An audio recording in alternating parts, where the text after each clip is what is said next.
सियासत में हमेशा के लिए न कोई दोस्त होता है और न ही दुश्मन। बीजेपी और शिवसेना के हालिया रिश्तों पर यह कहावत पूरी तरह सटीक बैठती है। कभी एक दूसरे को हर मौके पर साथ निभाने वाले अब चुनावी मैदान में एक दूसरे के आमने सामने हैं। दोनों की राहें जुदा होने के बाद बीजेपी के लिए शिवसेना इतनी तल्ख हो जाएगी, इसका अंदाजा तो बीजेपी को भी रिश्ता तोड़ते वक्त नहीं रहा होगा।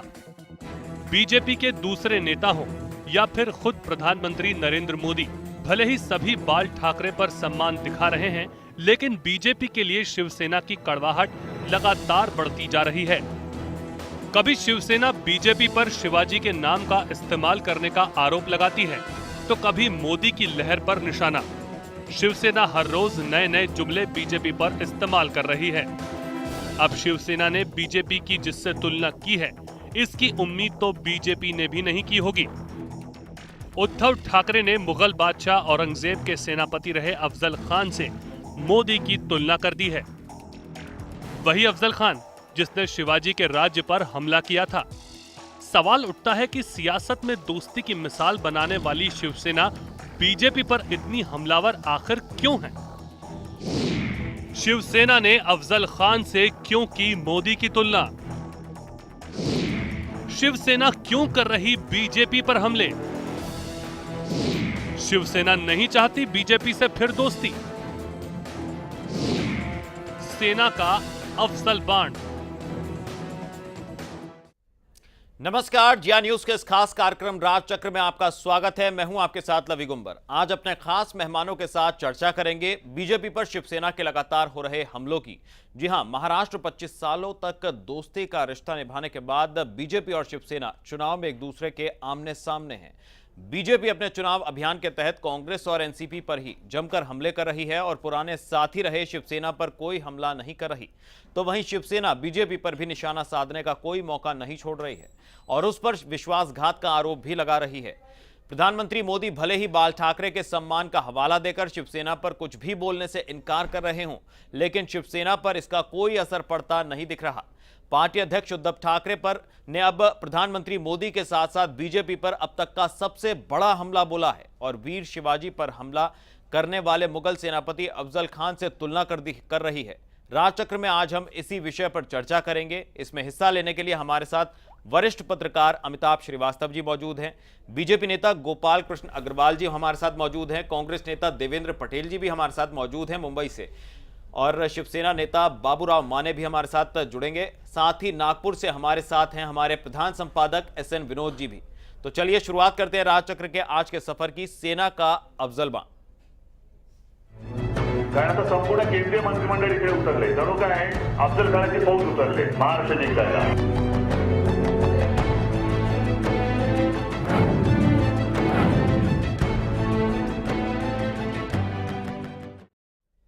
तो बीजेपी से दोस्ती टूटने के बाद शिवसेना अपने बयानों और सामना के जरिए बीजेपी पर हमले कर रही है। वहीं बीजेपी अब तक शिवसेना पर सीधे हमले से बच रही है।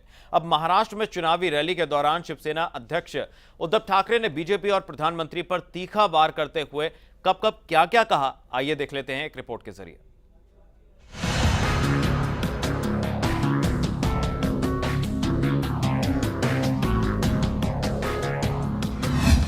शिवसेना का बीजेपी पर बड़ा हमला, अफजल खान से मोदी की तुलना। महाराष्ट्र में मतदान की तारीख पास आने के साथ ही नेताओं की जुबानी तीर और तेज होते जा रहे हैं। भले ही बीजेपी अपनी पुरानी सहयोगी रही शिवसेना पर कोई हमला न करे, लेकिन शिवसेना बीजेपी और प्रधानमंत्री मोदी पर एक के बाद एक लगातार हमले कर रही है। शिवसेना प्रमुख उद्धव ठाकरे ने अब मोदी पर अब तक का सबसे बड़ा हमला करते हुए उनकी तुलना शिवाजी पर हमला करने वाले मुगल बादशाह औरंगजेब के सेनापति अफजल खान से और बीजेपी की तुलना अफजल खान की फौज से की है। शिवसेनेला विजयी का करा? कारण आता संपूर्ण केंद्रीय मंत्रिमंडळ इकडे उतरले, जणू काय अफजल खानाची फौज उतरले महाराष्ट्र जिंकायला। गृहमंत्री आले, स्वतः पंतप्रधान आले आणि महाराष्ट्राचा विकास, महाराष्ट्राचा विकास, महाराष्ट्राचा विकास। तुम्ही पण संपूर्ण महाराष्ट्र एक स्वप्न पाहत होता, नरेंद्र मोदी पंतप्रधान व्हावेत. मी स्वप्न पाहिलं, तुम्ही पाहिलं. उद्धव ठाकरे प्रदेश के तुलजापुर की रैली में बीजेपी और नरेंद्र मोदी पर निशाना साध रहे थे। ठाकरे ने 25 साल पुरानी दोस्ती टूटने के लिए बीजेपी को जिम्मेदार ठहराया। शिवसेना अध्यक्ष का ये भी कहना है कि बीजेपी के पास मुख्यमंत्री पद का चेहरा नहीं है और इसीलिए मोदी को महाराष्ट्र में सभाएं करनी पड़ रही हैं। शिवसेना ने सामना के जरिए भी बीजेपी पर लगातार निशाना साधा है। सामना में भी मोदी और उनकी टीम की तुलना अफजल खान और उसकी फौज से की गई है। मोदी का शिवसेना पर पलटवार, नहीं होने दूंगा महाराष्ट्र के टुकड़े।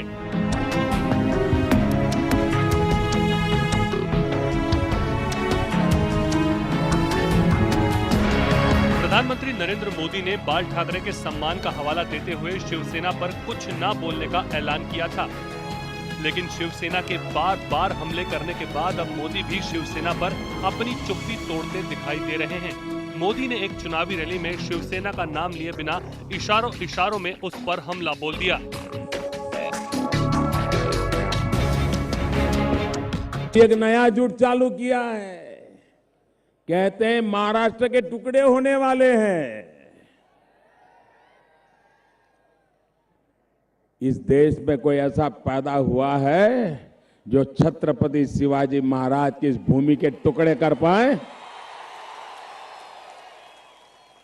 भाइयों बहनों, जब तक मैं दिल्ली में बैठा हूं, मैं आपको विश्वास दिलाता हूं, दुनिया की कोई ताकत महाराष्ट्र की एकता को तोड़ नहीं पाएगी।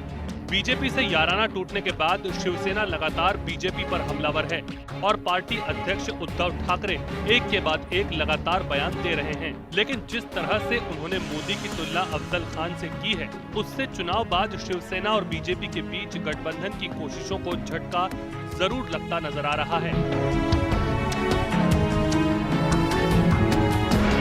ब्यूरो रिपोर्ट, जिया न्यूज। जी हां, 25 साल पुराना नाता दोनों पार्टियों का जो है टूट चुका है। अब दोनों ही पार्टियां, शिवसेना और बीजेपी, अलग अलग चुनाव मैदान में हैं, एक दूसरे को टक्कर देने के लिए तैयार हैं।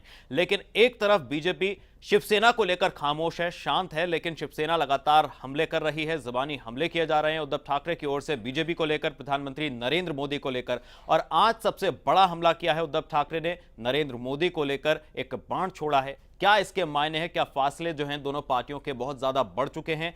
क्या है इसका मतलब? इसको लेकर चर्चा की शुरुआत करेंगे और सीधा कार्यक्रम की परंपरा के मुताबिक आपको लिए चलते हैं नागपुर। हमारे प्रधान संपादक एसएन विनोद जी इस चर्चा की शुरुआत करेंगे। Over to you SN Vinod जी।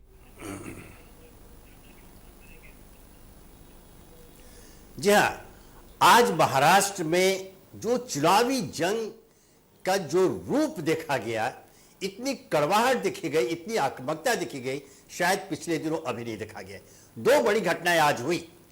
एक, शिवसेना प्रमुख उद्धव ठाकरे का बयान, जो उन्होंने भारतीय जनता पार्टी को बिल्कुल और मोदी को अफजल खान से तुलना कर दी।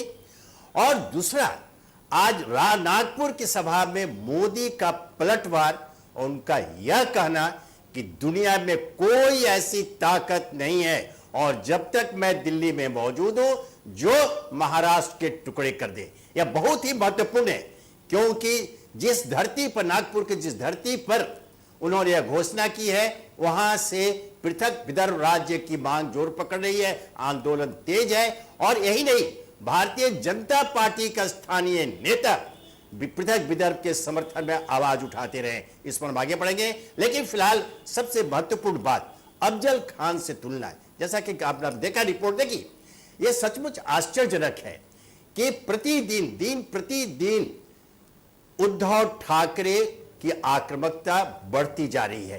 क्या कारण है? क्या वो सचमुच ऐसी स्थिति पैदा करना चाहते हैं कि किसी भी हालत में चुनाव पश्चात या किसी और दूसरे मौके पर भारतीय जनता पार्टी और सेना और शिवसेना पुनः एक न हो सके?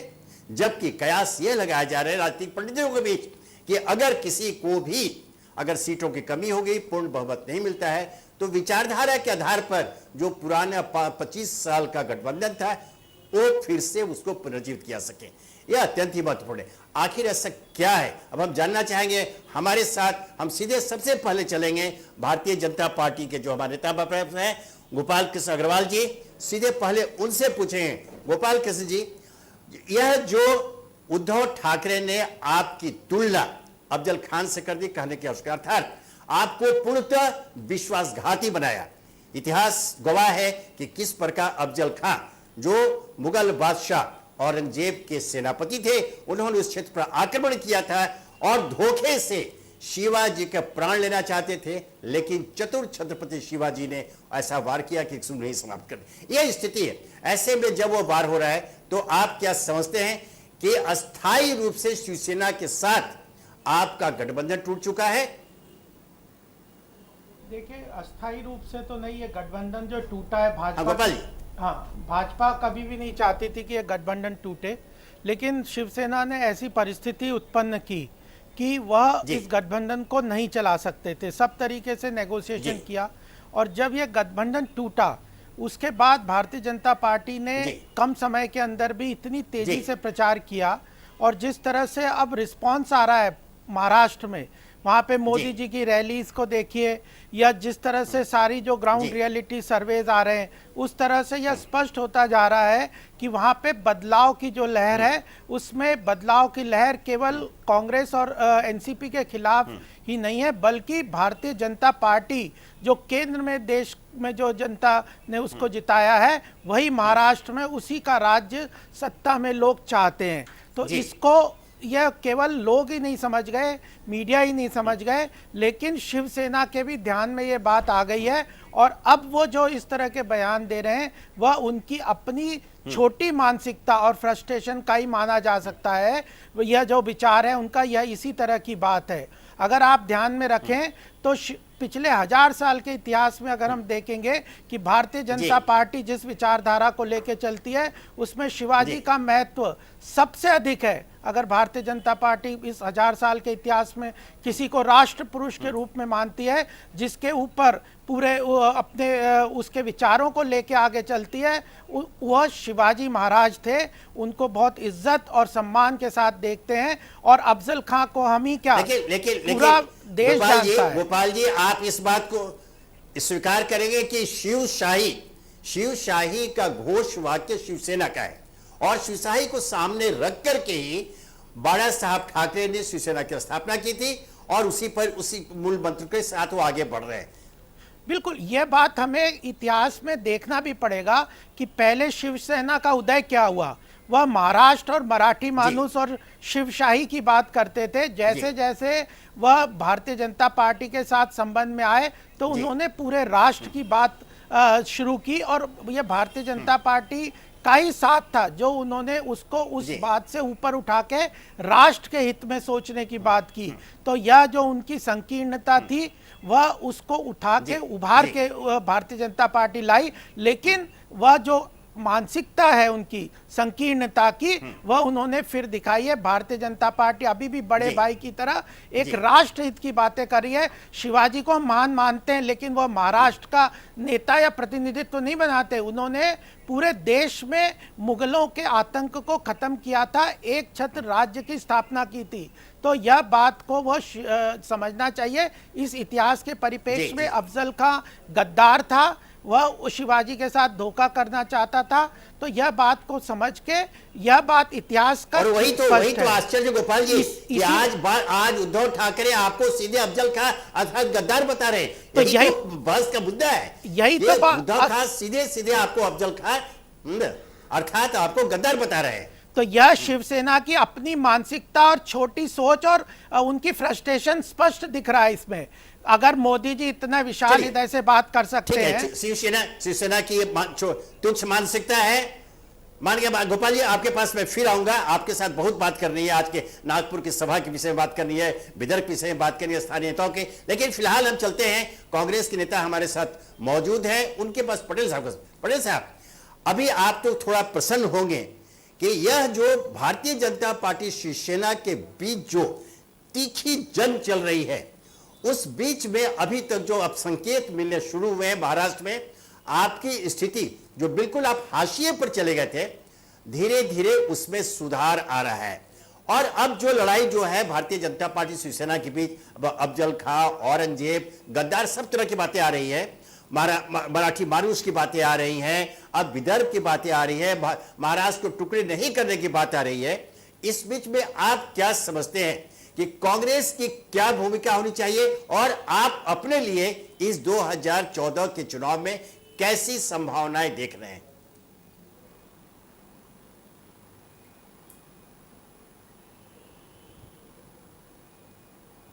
विनोद जी, ये मत आपका हो सकता है कि हम बहुत ऐसी स्थिति में चले गए थे। हमें पहले भी विश्वास था और आज भी विश्वास था। आज जो परिस्थिति है, ये बात हम पहले से कह रहे थे कि इनकी कथनी और करनी में अंतर है। ये जिस बैसाखी पर चलते हैं उसी को धोखा देते हैं। मोदी जी का कैरेक्टर इस चीज को बताता है कि जिस गुरु की शिक्षा से ये यहां तक पहुंचे, उसको पहले जमीन पे गाड़ा। जिस शिवसेना के बलबूते पर महाराष्ट्र में इन्होंने एंट्री डाली, आज शिवसेना को बाहर छोड़ दिया, तो इनकी कथनी करनी में पहले से अंतर है। कांग्रेस का जहां तक ओपिनियन की बात है, कांग्रेस ने हमेशा अपनी बात को बखूबी जनता के सामने रखा है। 15 साल काम किया है, हर 5 साल में हिसाब दिया है। मोदी जी आज जो सभा में कह रहे थे, इनके पास कोई मुद्दे नहीं बचे। मोदी जी के पास वही पुराने घिसे पिटे डायलॉग बोल रहे हैं कि हमसे हिसाब मांग रहे हैं। अरे विपक्ष केवल आपको याद दिला रहा है कि आपने चुनाव में क्या क्या कहा था, वो सारी बात आप भूल गए। तो इसमें हिसाब मांगना क्या? और कांग्रेस पे ये आरोप लगाते हैं कि कांग्रेस ने हिसाब नहीं दिया। 60 साल में हर 5 साल में कांग्रेस ने हिसाब दिया। जब दोबारा जनता ने कांग्रेस को पुनः चुना है, 15 साल महाराष्ट्र में सरकार ऐसे ही नहीं बनी, कांग्रेस ने हर 5 साल में हिसाब दिया। मोदी जी, आपने जो झूठे वादे पिछले लोकसभा के चुनाव में किए, उनके विपरीत आपकी कार्य के खिलाफ जा रहे हैं। उसके रिजल्ट आने शुरू हो गए। राजस्थान में, उत्तराखंड में आपकी उल्टी गिनती शुरू हो गई। आपके सहयोगी जो उद्धव ठाकरे जी, आपका ओरिजिनल चरित्र, आपका सही चेहरा जनता में ला रहे हैं। इसलिए आप खिसियानी बिल्ली खिम्मा लूचे वाले परिस्थिति पे जाके आप गड़बड़ अड़बड़ बयान दे रहे हैं। आपके पास कोई मुद्दा नहीं है, आपकी उल्टी गिनती शुरू हो गई और आपका ओरिजिनल चरित्र है जो उद्धव ठाकरे जी आपके सामने ला रहे हैं। कांग्रेस ना तो डरती है, ना कांग्रेस कभी किसी बात को छिपाती है। कांग्रेस ने जो भी किया है जनता के सामने किया है और जनता पर पूरा विश्वास करती है। आने वाले चुनाव में महाराष्ट्र में कांग्रेस की सरकार बनेगी, हमें पूरा विश्वास है। जी पटेल साहब, जैसे आप एक बार पिछली चर्चा में इसी मंच पर मैंने आपके सामने कहा था कि महाराष्ट्र में कांग्रेसी नेताओं कार्यकर्ताओं का मनोबल बहुत ही गिरा हुआ है। जो आज फर्क आया है, मैं स्वीकार करता हूं। अब जो देखता हूं उसमें काफी उत्साहपूर्ण वातावरण में काम कर रहे हैं। लेकिन एक बड़ी विचित्र बात यह है कि प्रधानमंत्री मोदी हो या भारतीय जनता पार्टी, आपने कहा था, मैंने उस समय भी आपको विनोद जी याद दिलाया था कि हमारा नेता तय है, अभी आपने कहा हमारी पार्टी की लाइन तय है। मैं वही उसी पर मैं आ रहा हूं पटेल साहब। अब एक विचित्र स्थिति है, बल्कि आश्चर्य ये हो रहा है। जैसे आपने 60 दिनों के हिसाब की बात की, आपने आरोप लगाया कि प्रधानमंत्री नरेंद्र मोदी पुरानी घिसी पीटी बातों को ही दोहरा रहे हैं। और ये ठीक है कि आज उन्होंने नागपुर की सभा में भी इस बात की चुनौती दी कि 60 साल का हिसाब तो दिया नहीं, 60 दिन के हिसाब मांग रहे हैं। लेकिन आपकी तरफ से जिस प्रकार जवाब दिया जाना चाहिए, वैसा जवाब आपका केंद्रीय नेतृत्व नहीं दे पा रहा है। इनसे ये पूछा जाए कि 60 साल में कितनी बार हम चुनाव जीते हैं, जनता को हिसाब नहीं देते तो चुनाव कैसे जीते? मैं स्वीकार करता हूं। नहीं, मैं पटेल साहब, मैं आपकी बात स्वीकार करता हूं कि जनता को, मतदाता को पूरा अधिकार है। 60 दिन तो बहुत होते हैं, 60 सेकंड के हिसाब मांगेगा। और जब आपने वादे किए थे, जिसमें मोदी जी का कितना नौसिखिया बयान है कि 60 साल पार्टी सरकार में कैसे रह सकती है अगर हिसाब नहीं दिया होता तो। नहीं, जब उन्होंने नहीं, इसके दस्तावेजी सबूत मौजूद है, रिकॉर्ड मौजूद है। नरेंद्र मोदी ने चुनावी प्रचार के दौरान कुछ वादे किए थे कि मेरी सरकार सत्ता में आई तो 100 दिनों के अंदर मैं ये करूंगा, मैं ये करूंगा, मैं करूंगा। तो मतदाता को पूरा अधिकार पूछने का। यहां पर मोदी अपनी जगह गलत है। जैसे कि एक काला धन की बात ले ली जाए, कहीं भी जाइए, उन्होंने कहा था कि 100 दिनों के अंदर हमारी सरकार आने के बाद विदेशों में जमा काला धन को मैं वापस लाऊंगा, है ना। और आज उस मुद्दे पर शांत है, इसको रिडिकुल कर देते हैं। यह बात जरूर है। लेकिन मेरा आपसे सवाल है कि आप काला धन वापस लाएंगे, दाऊद को उठा के लाएंगे, पाकिस्तान को सबक सिखाएंगे और तार्किक। मैं वही कर रहा हूं पटेल साहब, मैं वही आपसे जानना चाहता हूं कि आपका केंद्रीय नेतृत्व इस पर इतना मौन क्यों है, इतना शिथिल क्यों दिख रहा है, वो सामने आकर के इसकी चुनौती क्यों नहीं देता?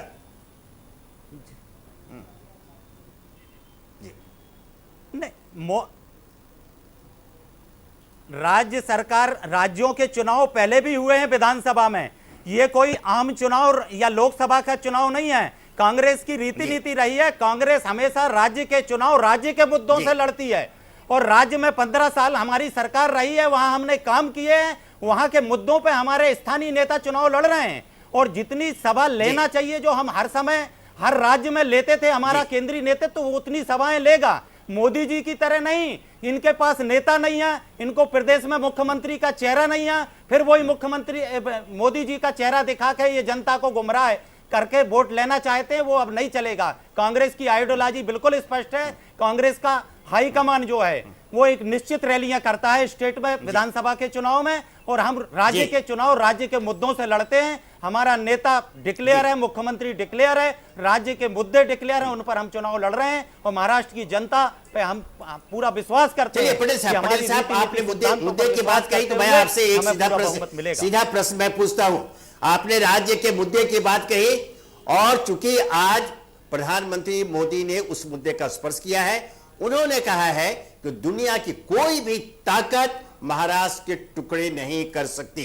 सीधी सीधी बात है। जिस धरती पर कहा कि यहां विदर्भ, पृथक विदर्भ की मांग तेज हो रही है, उसमें आपकी पार्टी भी, मुझे याद है इसी नागपुर में जब 1999 में प्रधानमंत्री अटल बिहारी वाजपेयी नागपुर में भारतीय जनता पार्टी के अधिवेशन में आए थे, तो एक कांग्रेस सांसद के नेतृत्व में कांग्रेसियों का प्रतिनिधि मंडल उनसे मिला था पृथक विदर्भ के लिए, और अटल बिहारी वाजपेयी ने वादा किया था कि हां, इस पर हम गंभीरतापूर्वक विचार करेंगे, और आज प्रधानमंत्री मोदी इस तरह की बात कर रहे हैं। मैं आपसे जानता हूं, क्या आप, चूंकि इससे पूरे देखिए पूरे आज यहां पूरे महाराष्ट्र विदर्भ की जनता सुन रही है, कि क्या आपकी पार्टी पृथक विदर्भ का समर्थन करेगी? एक सीधा सवाल है जी विनोद जी, कांग्रेस पार्टी कभी बांटने की राजनीति नहीं करती। कांग्रेस चुनाव में कभी इस तरह के मुद्दे नहीं बनाते कि हम बांटेंगे या ये करेंगे। कांग्रेस जनतंत्र पर विश्वास करती है। कांग्रेस ने छत्तीसगढ़ बनाया, कांग्रेस ने उत्तराखंड बनाया, सरकार में बैठ के जनता की भावनाएं और जनप्रतिनिधियों का बहुमत लेके बनाया। आंध्र में अभी बंटवारा हुआ, ये जनता और चुने हुए प्रतिनिधि डिक्लेयर करते हैं या इसका निर्णय लेते हैं। इस तरह के मुद्दे बनाना, जनता को बांटना है। हम इसका विरोध करते हैं। चुनाव में इस तरह की कोई बात नहीं करना चाहिए कि धर्म के आधार पर या पटेल साहब, यहां मैं आपको टोक रहा हूं, इसलिए वोट लो। जी जी नहीं, यहां मैं आपको याद दिलाना चाहूंगा, आपने जो 3 राज्यों की बात की, वो कांग्रेस ने नहीं बनाई, वो तीनों राज्य भारतीय जनता पार्टी के शासनकाल में बने। यहां थोड़ा सा इसको मैं संशोधन करना चाहूंगा। खैर, मैं आपके पास फिर आऊंगा, आपके पास थोड़ा बने रहेगा। मैं फिर चल रहा हूं, भारतीय जनता पार्टी के जो नेता हमारे पास मौजूद हैं। गोपाल जी, आज एक महत्वपूर्ण बात यह है जो से कि आपके प्रधानमंत्री ने घोषणा की कि कोई दुनिया की ताकत बांट नहीं सकती। मैं आपको यह याद दिलाना चाहूंगा, महाराष्ट्र के अभी आपके सबसे कद्दावर नेता केंद्रीय मंत्री नितिन गडकरी ने लोकसभा चुनाव के दौरान लिखित रूप में, मैं दोहरा रहा हूं, लिखित रूप में दिया था कि अगर जब हम सत्ता में आएंगे तो पृथक विदर्भ का निर्माण होगा, और मैं व्यक्तिगत रूप से संसद के अंदर और संसद के बाहर पृथक राज्य की लड़ाई लड़ूंगा। ऐसे में आज प्रधानमंत्री का 2 टूक शब्दों में यह घोषणा करना कि महाराष्ट्र नहीं बटेगा, यह क्या मायने है? क्या कहीं वहां अंतर्द्वंद की शुरुआत हो गई भारतीय जनता पार्टी के अंदर में? और इसी में मैं थोड़ा आगे बढ़ते हुए आज आपको यह भी दिला दूंगा, पहले मैं इससे जान लूं आपसे पृथक विदर्भ मुद्दे पर, फिर मैं आगे बढ़ूंगा कि यह एक जो संकेत दिया गया, यह कहीं ना कहीं विचारों में मतभेद, केंद्रीय नेतृत्व में शीर्ष नेतृत्व। देखिए, ये जो आपने बात की है, इसका एक पीछे से हमें ध्यान में रखना चाहिए। मैं गोपाल कृष्ण जी के पास आ रहा हूं। हाँ, मैं इसमें ये बात कहना चाहता हूं कि जो विदर्भ है, आपसे यहाँ अगर हम पीछे देखें, मोदी जी को इन्हीं के बात है, यही बांटना चाहते हैं, यही डांट। आप अभी मुझे बोलने दीजिए, फिर आप बोल लीजिएगा कि यह जो विदर्भ की बात है, यह जो समस्या है, इसको भारतीय जनता पार्टी आज से नहीं जानती, पूरा देश भी जानता है। मैं हम भी कहना इसको ये मानते चाह रहा हैं हूं कि कि इन्हीं के विदर्भ नेता में बांटने की बात जो, करते हैं और यही सीना कांग्रेस चोरी के करते हैं। सत्ता ये में किसको जो कह रहे हैं? 15 इनका साल चेहरा का खुद इन्होंने अपने राज्य आप तो किया देख है, लें। उसमें विदर्भ का अनदेखी की गई है। जितने भी देश में किसानों की आत्महत्याएं हुई है वो सबसे ज्यादा विदर्भ के क्षेत्र में, बहुत ज्यादा किसानों की हालत खराब है। वहां पे जो सिंचाई की व्यवस्था बहुत खराब है, पिछड़ा हुआ क्षेत्र है, उसकी समस्याओं के ऊपर कांग्रेस ने पिछले 15 साल के शासन में बिल्कुल ध्यान नहीं दिया। और इसके कारण उस क्षेत्र के लोग कांग्रेस की सत्ता से परेशान है। भाषणों और से जो कांग्रेस बनने वाली जनता जो को समझ में आ गई है आपकी ये सारी है, जो कांग्रेस की सत्ता दूसरा है, जो कांग्रेस की सत्ता का जो प्रयास है वह केवल कुछ ये तो आने वाली 15 तारीख को जनता बता देगी कि जनता और क्या विदर्भ निर्णय देने वाली है। का बैकलॉग बिल्कुल। ये इसी संदर्भ में इसको देखना नेताओं चाहिए की आपस की लड़ाई खुद इस बात को बता रही है कि आपकी उल्टी गिनती शुरू हो गई। आप ये जो बात है, विदर्भ की बात हो रही है, जो आपने मुझसे पूछा है प्रश्न कि क्या भारतीय जनता पार्टी विदर्भ के जो महाराष्ट्र के विघटन की बात को मान्यता देती है क्या? इस बात के लिए आपको स्पष्ट है, आपने भी इस बयान को दिखाया कि नरेंद्र मोदी जी जो प्रधानमंत्री जी ने स्पष्ट रूप से कहा है बात यह है कि आप क्या बताएंगे कि जब आपके गडकरी जी बोल रहे हैं और मोदी जी विरोध कर रहे हैं और तो उनसे बड़े नेता आप नहीं हैं, उन दोनों को तो पहले एक कर लें। उन्नति में वो भागीदारी होगा। जहां तक बात है कि क्या भारतीय जनता पार्टी एडमिनिस्ट्रेटिव विनोद जी ये बात मानोगे या गडकरी जी की या मोदी जी की? मैं आपको फिर याद दिला दूं, कौन बड़ा है, मोदी जी बड़े हैं, गडकरी जी या ये भाई जो साहब आप बोल रहे हैं, बीच में प्रश्न कर रहे हैं या पटेल साहब को कहिए या तो वो बोल दें। मैंने उनको पूरा बोलने दिया। नहीं, पटेल साहब को एक बार बोल दीजिए कि जब मैंने उनको बोलने दिया, मैं भी उनके बीच में बोल बोल के उनको चुप करवा सकता था। मैंने उनको बोलने दिया, जब मैं बोल रहा हूं मुझे बोलने दें, उसके बाद वो बोले। गोपाल जी को सुन ले, फिर हम लोग बीच में नहीं, जो बात है उसको मैं कह रहा हूं। हाँ, तो मैंने जो कहा कि भारतीय जनता पार्टी एडमिनिस्ट्रेटिव रूप से छोटे छोटे राज्यों के फेवर में है, और आपने खुद बताया कि जो 3 राज्य थे अलग अलग, उनके छोटे राज्यों की इकाई को डेवलपमेंटल एजेंडा के थ्रू बनाया। उसको तेलंगाना को भी अभी चाहे कांग्रेस ने किया, मिसमैनेज किया था, लेकिन फिर भी भारतीय जनता पार्टी ने तेलंगाना का सपोर्ट किया। तो हमें यह ध्यान में रखना चाहिए कि जब एडमिनिस्ट्रेटिवली किसी राज्य का हम विभाजन करते हैं या बनाते हैं तो उसके कई फैक्टर होते हैं। ऐसा नहीं होता कि उसके लिए लॉन्ग प्रिपरेशन चाहिए, उसकी कई चीजें देखनी चाहिए और उसकी एडमिनिस्ट्रेटिव रिस्पॉन्सिबिलिटीज और डेवलपमेंट के एजेंडा को देखना चाहिए। उसके पास रिसोर्सेज कैसे आएंगे, फाइनेंशियल रिसोर्सेज कैसे आएंगे। तो यह इतना आसान नहीं है कि एक स्टेटमेंट दे के इसको विघटन की बात कर ली जाए या वह कर। जहां तक बात है कि आज के समय में यह स्पष्ट है कि भारतीय जनता पार्टी महाराष्ट्र को एक राष्ट्र के,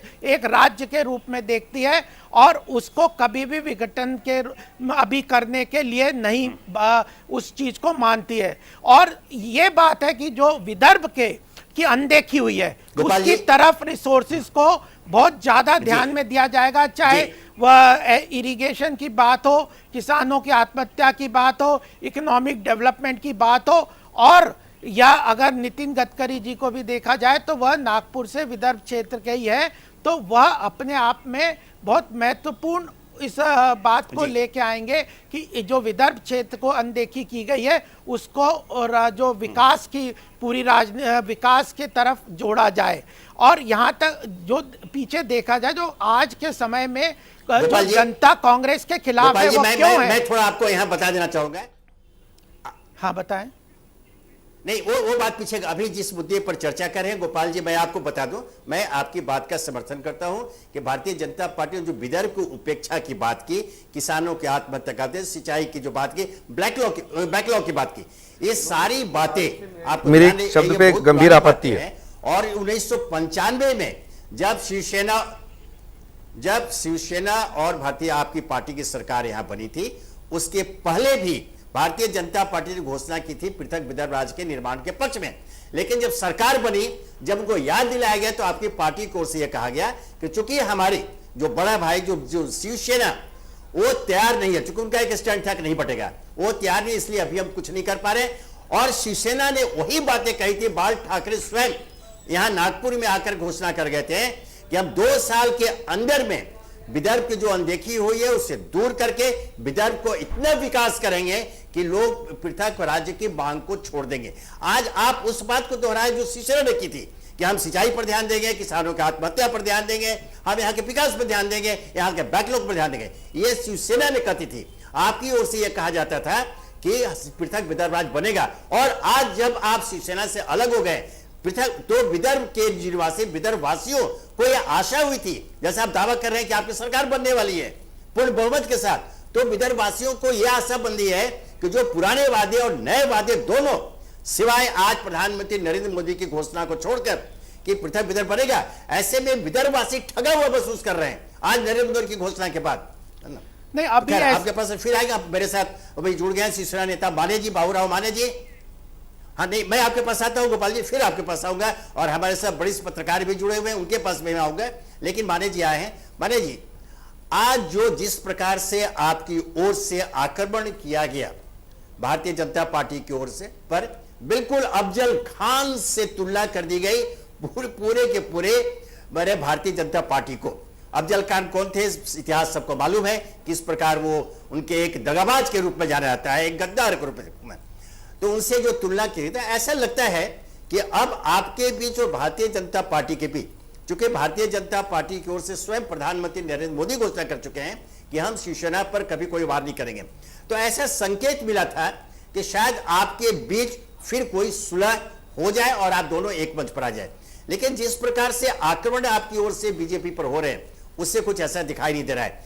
लेकिन आज जब नागपुर की सभा में जो अन्य बातें हुई जो आएंगे, वहां जो विदर्भ का मुद्दा भी उठा, तो विदर्भ का मुद्दा, जो आपका जो स्टैंड था विदर्भ को लेकर के कि हम विदर्भ का विकास करके टुकड़े नहीं होने देंगे, संयुक्त महाराष्ट्र के लिए लोगों ने खून बहाई है और हम जाया नहीं होने देंगे, उसी बात को आज प्रधानमंत्री नरेंद्र मोदी ने दोहरा दिया। तो आपका जो मुद्दा था उसे उन्होंने क्या छीन नहीं लिया आपसे? देखिए, नागपुर के विकास के विषय में शिवसेना ने बहुत गंभीरता से कदम उठाया है और नागपुर के विकास के लिए अलग प्रकार का निधि का भी प्रयोग बाला साहब ठाकरे जी के सरकार ने, और मनोहर जोशी सीएम थे तब से नागपुर को विशेष दर्जा देने का, विशेष वहां पर सुधार करने का, उस विषय में शिवसेना के गवर्नमेंट ने सही तौर पर कुछ कदम उठाए।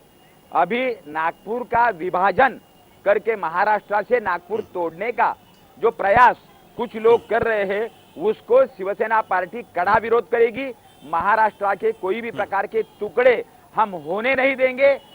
उसके बदले में जो कर्नाटक में जबरन कुछ महाराष्ट्र के जिले बेलगांव, कारवार, निपाणी, वो भी सारे पार्ट महाराष्ट्र में आना चाहिए, इसीलिए शिवसेना लड़ाई लड़ रही है। ऐसी अवस्था में नागपुर को तोड़ना, महाराष्ट्र का विभाजन करना, ये कभी भी शिवसेना मान्य नहीं करेगी। उसके खिलाफ में हम लोग रोड कर उतर कर संघर्ष करेंगे और वहां की जनता भी ये नहीं चाहती है। वहां के लीडर जो निकम्मे हो चुके हैं वो लीडर विदर्भ को अलग करना चाहते हैं, लेकिन वहां की जनता आज शिवसेना के साथ है। देखो वहां के आज एमपी, सारे नागपुर के एमपी शिवसेना पार्टी ने जीते, आप लोग सारे लोग देखते, तो वहां की जनता भी महाराष्ट्र में रहना चाहती है, वो महाराष्ट्र से अलग नहीं होना चाहती। और इलेक्शन के निकाल से, इलेक्शन के परिणाम से ये जान लिया है कि महाराष्ट्र की जनता, नागपुर की जनता, विदर्भ की जनता ये महाराष्ट्र में रहना चाहती है। कांग्रेस ने महाराष्ट्र का सत्यानाश कर दिया है, कांग्रेस ने पूरा देहातों का, सारा जिला का सत्यानाश कर दिया है, कांग्रेस ने हमारे धारावी का सत्यानाश कर दिया है, कांग्रेस ने देश का सत्यानाश कर दिया है। ये सारी बात को आम जनता ध्यान में ले रही है, ठीक से कदम उठा रही है। और जब जब मौका मिलता है तब ये जनता कांग्रेस को, जब मौका मिले तब तक जनता कांग्रेस को डुबा रही है, हरा रही है। ये भी तो वस्तुस्थिति सारे लोगों ने ध्यान में रखना बहुत जरूरी है। इस विषय में जितना बोला जाए उतना कांग्रेस दोषी पकड़ा जाएगा, उतना कांग्रेस का दोष आम जनता को दिखाई देगा। इस बात के ऊपर भी बहस होना बहुत जरूरी है। नहीं, आज ये बातें ठीक है। महाराष्ट्र में कितनी आत्महत्या हुई, लेकिन किसान लोगों ने कितना, लेकिन आपसे एक के कार्यकर्ता आज इलेक्शन में मुंह बताने के लिए काबिल नहीं रहे। जहां जहां वो प्रचार को जाती है जनता उनको लताड़ रही है। जनता उनको अड़ा रही है, जनता उनको टिक्का टिप्पणी करके उनको भगा रही है। ये सारा वास्तव ये बिल्कुल इस सही, इलेक्शन में आपकी बातें पता चलने बिल्कुल वाला सही है। आप अपनी कौन जगह सही है, कौन झूठा है। लेकिन मुझे इस बात का जवाब दीजिए, मुझे इस बात का जवाब दीजिए, हमारे दर्शक भी जानना चाहते हैं कि आपने आज प्रधानमंत्री मोदी की तुलना अफजल खान जैसे दगाबाज व्यक्ति से क्यों की? क्या दगाबाजी की प्रधानमंत्री मोदी ने आपके साथ, याद देश जो आपने सीधे सीधे अफजल खान से तुलना कर दी उनकी प्रधानमंत्री मोदी की? यह लोग दर्शक भी जानना चाहते हैं, पूरा देश जानना चाहता है। 25 साल का रिश्ता था और वो रिश्ते को हम निभाना भी चाहते थे, लेकिन जिस तरह से मोदी साहब ने कदम उठाया और एक उनके दिल में जो घमंड पैदा हो गई और दूसरे के ताकत को नगण्य समझने का जो प्रयास आज वो कर रहे हैं, महाराष्ट्र में जब इलेक्शन होगा तो मोदी जी को भी पता चलेगा। महाराष्ट्र में आज लहर जो है वो शिवसेना पार्टी की लहर है, बाला साहब ठाकरे जी के विचारों की लहर है। ये इलेक्शन के बाद मोदी जी को भी पता चलेगा और इस तरह के किसी को भी ताकत को किसी ने भी कम समझने की कोई जरूरत नहीं है। राजनीति में सभी पार्टी की ताकत बढ़ती है, किसकी कम होती है वो समय समय बता देता है और इस तरह का तो हर पार्टी के विषय में चलता ही है। कभी कोई पार्टी बड़ी होती है, कभी छोटी होती है, कभी किसका ताकत जास्ती बढ़ता है। ये राजनीति में और डेमोक्रेसी में इस तरह का तो इस तरह का मसला तो हमेशा होते ही रहता है। इस अवस्था में मोदी जी ने हमारे पीठ में, ठीक है बाबूराव जी, राजनीति में ऐसी बातें होती रहती हैं, लेकिन आपने जैसे बाला साहब ठाकरे की लहर की बात कही, बाला साहब ठाकरे लहर की बात कही और यह बताया कि यहां पर बाला साहब ठाकरे से उनकी विचारधारा चल रही है, लेकिन भारतीय जनता पार्टी और कांग्रेस एनसीपी तीनों ने आप पर आरोप लगाया है कि आप मराठा अस्मिता की बातें तो करते हैं, लेकिन उनके लिए कोई ऐसा काम आपने अभी तक नहीं किया, नहीं करते सिवाय बोलने के शब्दों के। यह दूसरा एक महत्वपूर्ण बात प्रधानमंत्री मोदी ने आज कही है कि पहले हम, ध्यान रखिएगा मान्य जी, मैं आपको संबोधित कर रहा हूं कि पहले हम 1 जोड़ 1 थे, मैंने 2, 1 जोड़ 1 2 थे, अब हम 1 जोड़ 1 11 बनकर दिखलाएंगे। आखिर यह किस बात की इशारा है? उन्होंने आपको अलग कर दिया, पहले 1 जोड़ 1 2 मतलब आप और बीजेपी, आज वो कह रहे हैं कि हम 1 जोड़ 1 11 बनकर के दिखलाएंगे।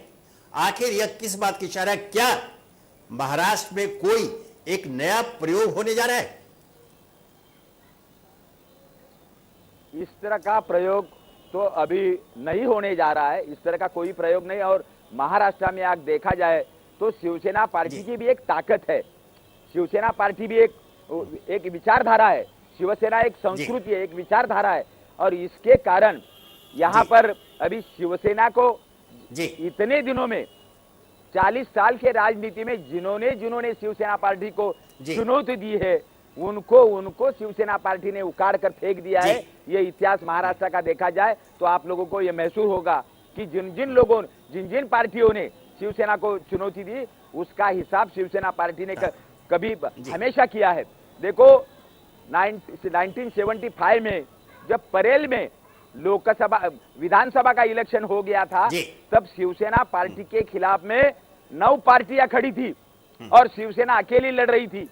ऐसी अवस्था में 9 पार्टी के ताकत को भी शिवसेना पार्टी ने उखाड़ कर फेंक दिया और वामनराव महाडिक जो शिवसेना के पहले विधायक महाराष्ट्र के विधानसभा में चुन के गए थे, ये शिवसेना का इतिहास है, ये शिवसेना की ताकत है और इसको चुनौती देने का कोई भी पार्टी प्रयास न करे तो बेहतर। आपके पास बाबूराव जी हम फिर आएंगे। अभी हमारे बीजेपी अग्रवाल साहब कुछ कहना चाह रहे हैं। अग्रवाल साहब, अभी हमें डॉक्टर श्रीवास्तव के पास भी चलना है, आप कुछ कहना चाहते हैं, अपनी बात बोलिए। आपको क्या कहना है बाबूराव माने जी ने जो आरोप लगाया? नहीं, मैं एक छोटी सी बात यहाँ पे जरूर कहना चाहता हूँ, वह यह है कि देश विकास चाहता है, आर्थिक प्रगति चाहता है और मोदी जी ने अभी कई बार स्पष्ट कर दिया कि अगर कई चीजें जो आर्थिक विकास में प्रदेश सरकार के हाथ में होती हैं, अगर केंद्र और प्रदेश सरकार एक साथ मिलकर काम नहीं करेंगे तो कई चीजें देश की आर्थिक प्रगति में बहुत तेजी से नहीं बढ़ पाएंगे वो प्रदेश। इसलिए उन्होंने स्पष्ट कहा है, लोगों को कहा है, प्रदेश के लोगों को कहा है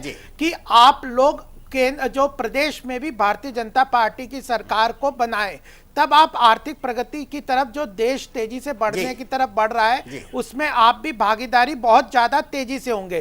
तो यह बात प्रदेश के लोग भी समझ रहे हैं और उसी का यह फल है कि वहां पे जो बदलाव है कांग्रेस और एनसीपी के खिलाफ, उनके भ्रष्टाचार के खिलाफ, उनके जो इन्फ्लेशन या महंगाई के खिलाफ, या उनकी जो अराजकता, या उनने जो आर्थिक प्रगति में कुछ ठीक से रास्ते नहीं किए, चाहे महंगाई को लेकर या जो जमीन के घोटालों को लेकर, ऐसे कई प्रोजेक्ट्स को लेके, या क्षेत्र के प्रॉपर विकास नहीं किए, उन सब मुद्दों को उठाने के लिए प्रदेश में भी भारतीय जनता पार्टी की सरकार वहां के प्रदेश के लोगों को लानी पड़ेगी। यह बात स्पष्ट रूप से भारतीय जनता पार्टी इस मुद्दे को लेकर चल रही है। और एक बात और भी महत्वपूर्ण है कि यह लड़ाई हमारी या कांग्रेस और एनसीपी से है। जनता उनसे त्रस्त हो चुकी है, बदलाव चाहती है, तो उस बदलाव के लिए भारतीय जनता पार्टी ऐसे ही सक्षम दिख रही है कि जो उस प्रदेश में नए दिन को, आगाज को, नए सूर्य को उदय कर सकती है। और भारतीय जनता पार्टी कभी भी रीजनलिज्म पे विश्वास नहीं करती, वह राष्ट्र के बारे में सोचती है।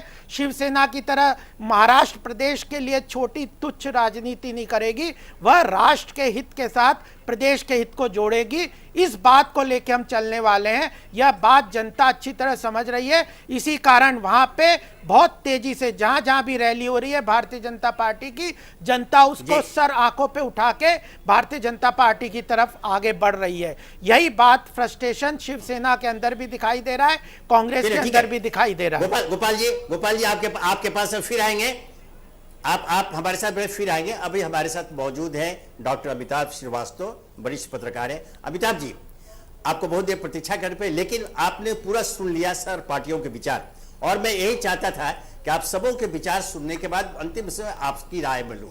जो घटनाएं हुई आपने सुना, दो महत्वपूर्ण घटनाएं हुई।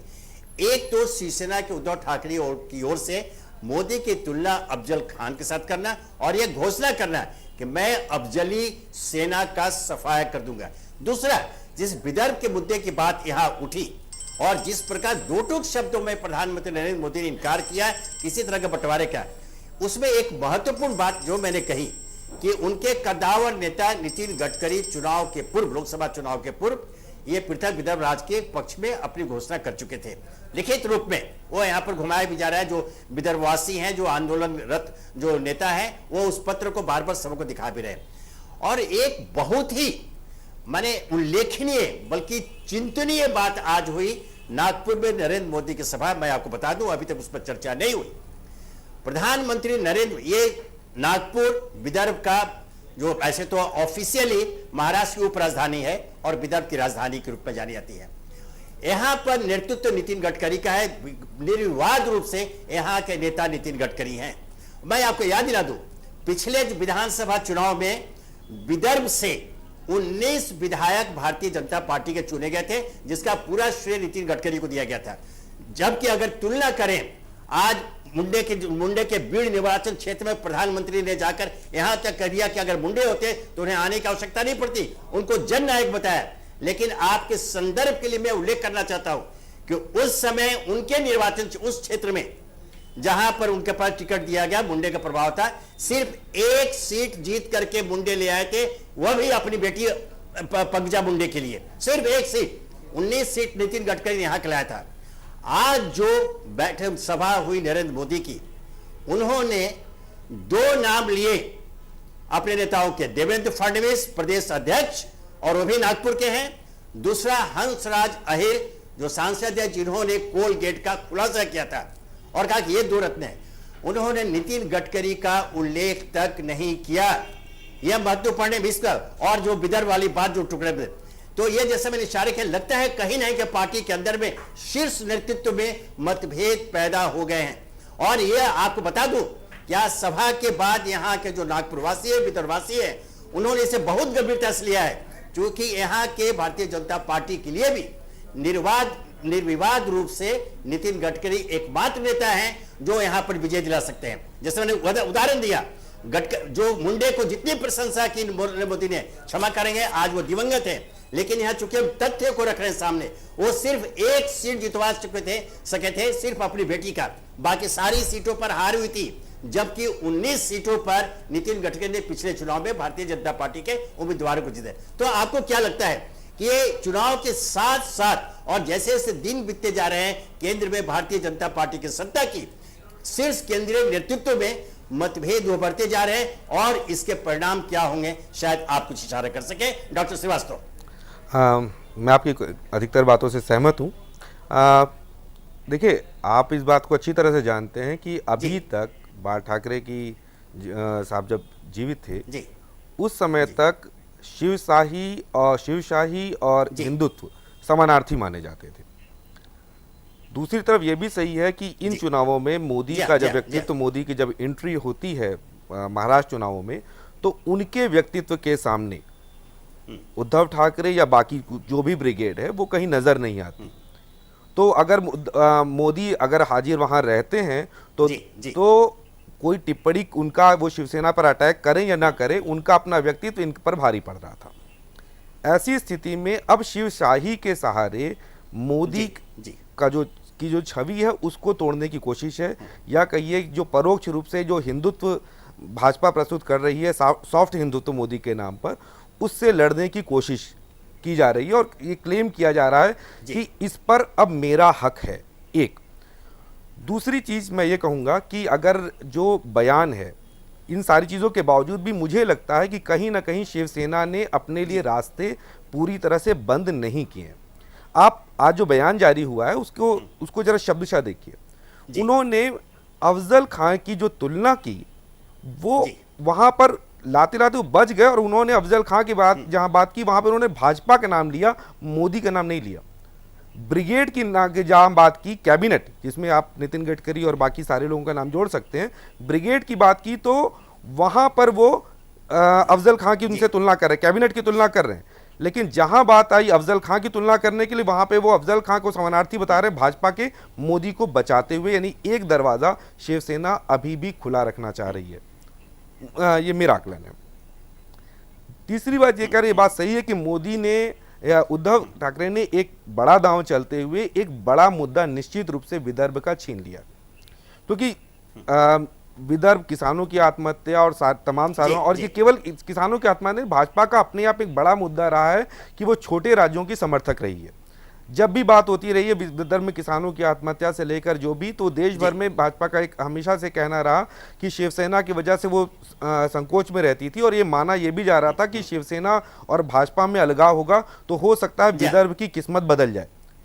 लेकिन मोदी को इस मामले में, क्योंकि जैसा कि मैं जिस बात पर आपत्ति भी कर रहा था, अपने साथी भाजपा के जो प्रतिनिधि है उन्होंने अपनी रॉ में एक बात कह दी जिस पर मैं आपत्ति कर रहा था। उन्होंने कहा कि महाराष्ट्र को एक राष्ट्र के रूप में देखना, ये बात आपने पहला ये रिकॉर्डेड है, पहली बार आपने जिस समय बोला भाजपा महाराष्ट्र, दोबारा आपने राष्ट्र राज्य दोनों शब्द इस्तेमाल किए। शिवसेना की, मैं ये नहीं कह रहा कि भाजपा ऐसा मानती है, मैं कह रहा हूं शिवसेना ने भावनात्मक रूप से महाराष्ट्र को एक राष्ट्र के रूप में प्रस्तुत किया है और आप उस छवि से डर रहे हैं कि भाजपा की छवि कहीं इस रूप से ना आ जाए कि जो महाराष्ट्र, जो भावनात्मक छवि बना रखी है शिवसेना ने कि उस राष्ट्र को तोड़ दिया। इसलिए मोदी को वो जनता की जो भावना, निश्चित रूप से चुनाव इस तरह का माहौल प्रस्तुत करते हैं और उसमें भाजपा डर रही है कि कहीं इस वजह से और इसका खामियाजा विदर्भ के किसानों को न भुगतना पड़े। मेरा डर ये है।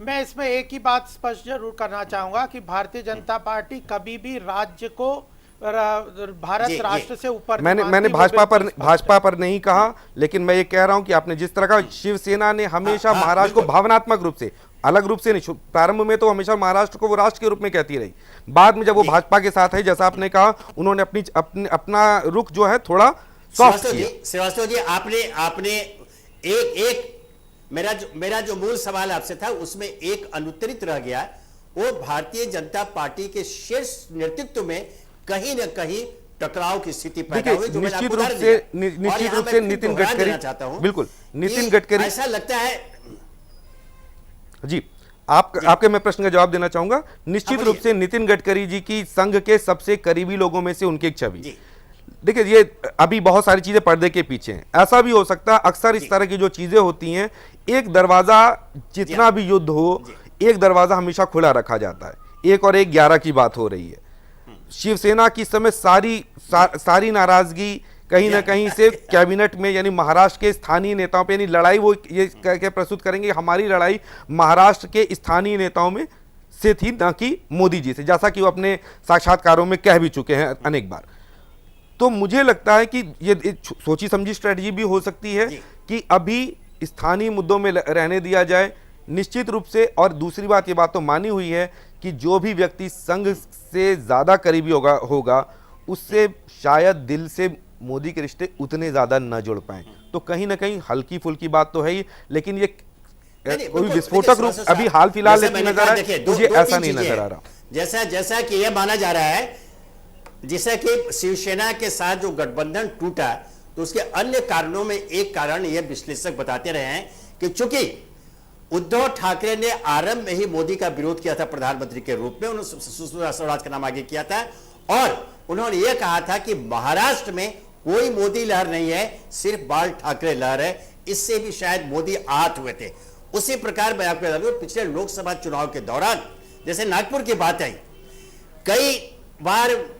कई बार उस समय तो प्रधानमंत्री नहीं थे, नरेंद्र मोदी नागपुर उतरे, आप विदर्भ के अन्य क्षेत्रों में प्रचार के लिए गए, लेकिन उन्होंने नागपुर में एक भी चुनावी सभा नहीं ली थी जहां से नितिन गडकरी चुनाव लड़ रहे थे। हालांकि वे लगभग 3 लाख वोटों से जीते। यह कहीं ना कहीं मामला है, क्योंकि और अभी आपने देखा होगा जब भारतीय जनता पार्टी और शिवसेना के बीच सीटों के बंटवारे को लेकर टकराव की बात चल रही थी, तो उसमें भी कहीं से भी, जबकि कोई भी अगर समझदार व्यक्ति रहता शीर्ष नेतृत्व में, तो नितिन गडकरी को डिप्यूट करता कि जाकर इसका समाधान निकालो, लेकिन उन्हें नहीं भेजा गया, उन्हें बगल में रखा गया। और आज की सभा में आज पूरा नागपुर, पूरा विदर्भ चर्चा कर रहा है कि उसी मंच से नितिन गडकरी की मौजूदगी में प्रधानमंत्री मोदी, देवेंद्र फडणवीस और हंसराज अहीर की प्रशंसा कर रहे हैं, लेकिन एक बार भी नितिन गडकरी की प्रशंसा नहीं की। तो यह संकेत क्या है? कहीं ना कहीं कुछ तो है।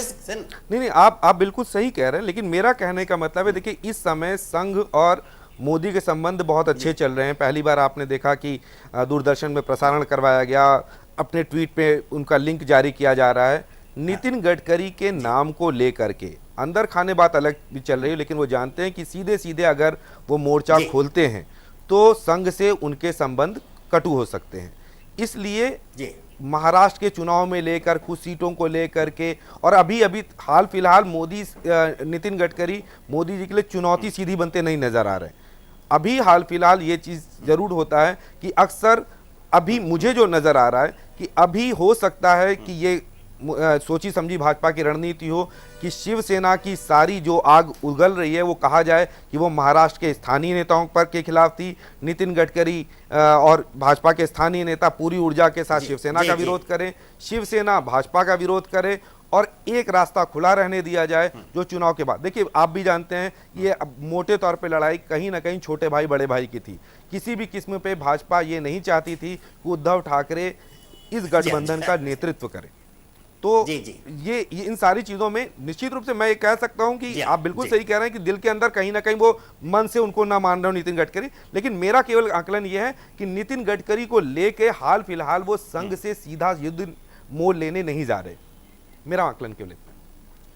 देखिए एक बात मैं इसमें ये कहना चाहता हूं, लेकिन ये सभी मानेंगे आप, चूंकि हमारा नहीं, मैं सहमत हूं, मैं आपकी बात से सहमत हूं। मैंने जो बात कही कि सीधे सीधे जो चीजें अंदर, देखिए दिल के अंदर होना कुछ और है। समय समाप्त हो रहा है। गोपाल जी आप कुछ कहना चाह रहे हैं? एक सेकंड का समय कहना चाहता हूं कि आपने उद्धव ठाकरे जी के बारे में कहा कि उन्होंने इसलिए जी नाराज हो रहे थे कि उन्होंने कहीं ना कहीं प्रधानमंत्री के रूप में इन्हें समर्थन नहीं दिया शुरू में।